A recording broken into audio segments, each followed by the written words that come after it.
مہدوی کو مارو گے تو مقبولہ حج کا ثواب ملے گا، مقبولہ حج کا ثواب ملے گا ایک مہدوی کو مارنے سے۔ یہ فتوے آج تک موجود ہیں۔ عزیزان محترم، لوگ نکل جاتے ہیں، لوگ نکل جاتے ہیں، یہاں پر بیٹھنے والے نوجوان بھی بیٹھے ہوئے ہیں، ذرا آپ غور کریں، لوگ مہدویوں کو تلاش کرنے کے لیے نکل جاتے ہیں۔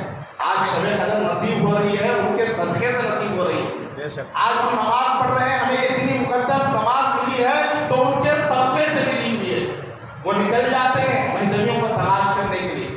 رنگریز بچے جن کا واقعہ آپ نے سماعت کیا ہوگا، ذرا وہ واقعے کو غور کریں، ہمارا ایمان تازہ ہوگا، ہمارا ایمان تازہ ہوگا۔ وہ رنگریز بچوں کی دکان پر چلے جاتے ہیں، وہ بچوں کی دکان پر چلے جاتے ہیں، پوچھتے ہیں کہ بھائی تم بتاؤ کیا تم مہدویت سے تعلق رکھتے ہو؟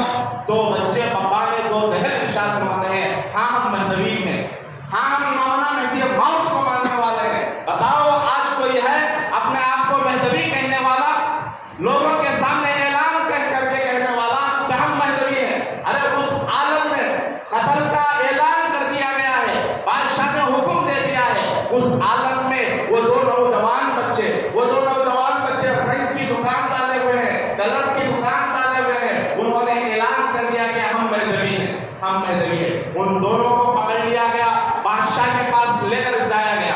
عزیزان محترم، بادشاہ بھی تعجب ہو جاتا ہے، ابھی یہ دو نوجوان ہیں، ان کے جسم تو ابھی نوجوانی کے عالم میں ہے، ہم انہیں قتل کیسے کریں؟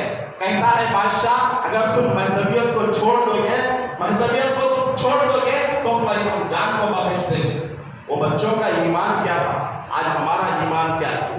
وہ بچوں کا ایمان دیکھے، وہ بچے کہتے ہیں ہماری جان لینا چاہتا ہے تو جان لے لے، لیکن مہدویت کو نہیں چھوڑیں گے، مہدی کے دامن کو نہیں چھوڑیں گے، مہدی کے دامن کو نہیں چھوڑیں گے۔ وہ نوجوان بچوں کو سمجھایا جاتا ہے لیکن وہ پیچھے ہٹنے کے لیے تیار نہیں ہوتے، وہ کہتے ہیں کہ ہماری جان لینا ہے تو لے لو لیکن ہم مہدویت کو چھوڑنے والے نہیں۔ آج کا مہدوی کیسا ہے؟ کوئی آ کر چار باتیں کان میں کہہ دیتا ہے تو وہ کہتا ہے کہ ہاں تم نے صحیح کہا، ہمارے پاس یہ ہوتا ہے، ہمارے پاس یہ غلط ہوتا ہے۔ ارے وہ مہدوی بھی تھے، آج کے مہدوی بھی ہیں، ان کے صدقے سے یہ شب قدر ہمیں نصیب ہوئی ہے، یہ شب قدر نصیب ہوئی ہے۔ اب ان نوجوان بچوں کو اب بادشاہ کہتا ہے کہ ان بچوں کو میں قتل کیسے کروں؟ جاؤ ان کی ماں کو بلاؤ، جاؤ ان کی ماں کو بلاؤ۔ جب ماں کو بلایا جاتا ہے، بادشاہ کہتا ہے، حاکم کہتا ہے کہ اس بچوں کو سمجھاؤ، یہ نوجوان ہمارے بچے ہیں، یہ جان سے جانے والے ہیں، اگر یہ مہدی کا نام لینا چھوڑ دیں گے، یہ مہدی کا نام لینا چھوڑ دیں گے تو ہم ان کی جان کو بخش دیں گے۔ وہ ماں کی مہدویت بھی دیکھو، آج کی ماں کی مہدویت دیکھو، اس وقت کی ماں کی بھی مہدویت دیکھو۔ وہ ماں بچوں کے پاس جا کر کہتی ہے اگر مہدی کا دامن چھوڑو گے قیامت کے دن میں اپنا دودھ نہیں بخشوں گی، سبحان اللہ، میں اپنا دودھ نہیں بخشوں گی۔ وہ والدہ یہ کہنے لگتی ہے تو عزیزان محترم ان کے اندر اور ایمان تازہ ہو جاتا ہے، ایمان تازہ ہو جاتا ہے۔ بڑا بھائی آگے آتا ہے، آ کر بادشاہ سے کہتا ہے ہماری ماں بھی ہمارے ساتھ ہے۔ عزیزان محترم وہ بڑا بھائی کہنے لگتا ہے کہ مجھ سے پہلے میرے چھوٹے بھائی کو شہید کر دو، یعنی میرے چھوٹے بھائی کو قتل کر دو۔ تو بادشاہ اور سارے لوگ ہنسنے لگتے ہیں، یہ موت سے ڈر گیا ہے، اپنی موت کو بچانے کے لیے چھوٹے بھائی کو پہلے قتل کرنے کا حکم دے رہا ہے۔ بڑا بھائی کہتا ہے ہرگز ایسا نہیں، جب تم مجھے قتل کرو گے میرے خون کو دیکھ کر کہیں میرا چھوٹا بھائی اپنے ایمان سے نہ پلٹ جائے، کوئی اپنے ایمان سے نہ پلٹ جائے۔ عزیزان محترم وہ دو رنگریز بچے شہید ہو جاتے ہیں۔ آج بھی احمد آباد میں آپ جائیں، ان کی خبریں گواہی دے رہی ہیں کہ انہوں نے مہدی کے نام پر اپنی جان کو قربان کر دیا۔ ارے نوجوانی میں ہم نے کیا کیا؟ ہم نے نوجوانی میں کیا کیا؟ بتائیں مہدی موعود علیہ السلام کے کون سے تعلیمات آج ہمارے گھروں میں ہیں؟ آج کون سے تعلیمات مہدی موعود علیہ السلام کے تعلیمات ہمارے پاس ہیں؟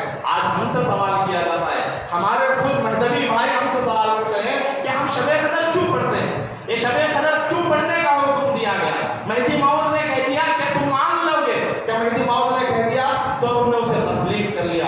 عزیزان محترم ہمیں دلیل کی ضرورت نہیں، ہمیں ثبوت کی ضرورت نہیں۔ حضرت ابی بن کعب رضی اللہ تعالیٰ عنہ صحابی رسول ہیں، یہ فرماتے ہیں میں خدا کی قسم کھا کر کہتا ہوں 27ویں کو شب قدر۔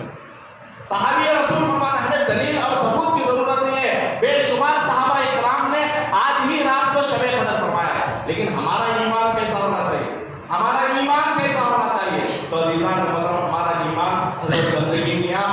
شیخ المیر صدیق ولایت رضی اللہ عنہ جیسا ہونا چاہیے.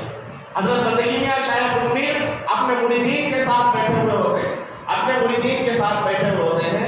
زمین پر کنکریاں پڑی ہوئی ہوتی ہیں, زمین پر کنکریاں پڑی ہوئی ہوتی ہیں. بندگی میاں شیخ المیر ان کنکریوں کو اٹھاتے ہیں, اپنے مریدین سے پوچھتے ہیں کہ بتاؤ تم انہیں کس نام سے پکارتے ہو. کنکریاں زمین سے اٹھا کر پوچھتے ہیں تم ان کنکریوں کو کیا سمجھتے ہو. تو مریدین فرمانے لگتے ہیں, مریدین کہنے لگتے ہیں ہم انہیں کنکریاں کہتے ہیں, ہم انہیں کنکریاں کہتے ہیں. تو بندگی میاں شیخ المیر صدیق ولایت رضی اللہ تعالیٰ عنہ فرماتے ہیں میں انہیں کنکریاں نہیں کہتا بلکہ میں انہیں ہیرے اور جواہرات کہتا ہوں, ہیرے اور جواہرات کہتا ہوں. مریدین کہتے ہیں کہ حضرت ہم اپنی آنکھوں سے دیکھ رہے ہیں یہ ہیرے اور جواہرات نہیں ہے بلکہ کنکریاں ہیں. تو بندگی میاں کا ایمان جیسا تھا ہمارا ایمان بھی اسی طرح کا ہونا چاہیے. بندگی میاں شیخ المیر صدیق ولایت رضی اللہ تعالیٰ عنہ ارشاد فرماتے ہیں ایک مرتبہ میں نے میرے آقا امامنا مہدی موعود علیہ السلام کو ان کنکریوں کو ہیرے اور جواہرات کہتے ہوئے سنا تھا. میں اپنی آنکھوں پر بھروسہ نہیں کرتا بلکہ مہدی کے فرمان پر مہدی کے فرمان پر بھروسہ کرتا ہوں, میں اپنی آنکھوں پر بھروسہ نہیں کر سکتا. یہ جو زمین پر کنکریاں پڑی ہوئی ہیں وہ میرے لیے کنکریاں نہیں بلکہ ہیرے اور جواہرات ہیں, کیونکہ مہدی نے کہہ دیا ہم اپنی آنکھوں سے دھوکہ کھا سکتے ہیں لیکن مہدی کا فرمان جھوٹا نہیں ہو سکتا. کیونکہ رسول اللہ سے ہم نے پوچھا کیا اے رسول اللہ صلی اللہ علیہ وسلم کیا مہدی موعود علیہ السلام کوئی غلط خبر دے سکتے ہیں, کوئی غلط بات بیان کر سکتے ہیں؟ تو رسول اللہ نے کھلے الفاظ میں فرما دیا المہدی منی یبقو اسری ولا یبدی, وہ مہدی مجھ سے ہوگا, میرے نقش قدم پر چلے گا, کوئی خطا نہیں کرے گا, کوئی خطا نہیں کرے گا. یہ مہدویوں کے بزرگان دین کی طرف سے ان کے صدقے سے آج شب قدر ہمیں نصیب ہوئی ہے. آج ہم نماز پڑھ رہے ہیں تو پورے سکون اور اطمینان کے ساتھ ہم نے نماز ادا کیا, ان کے صدقے سے آج ہمیں نماز نصیب ہوئی. عزیزان محترم, شب قدر کیا چیز ہے, یہ شب قدر کیوں نازل کی گئی؟ اللہ کے رسول کے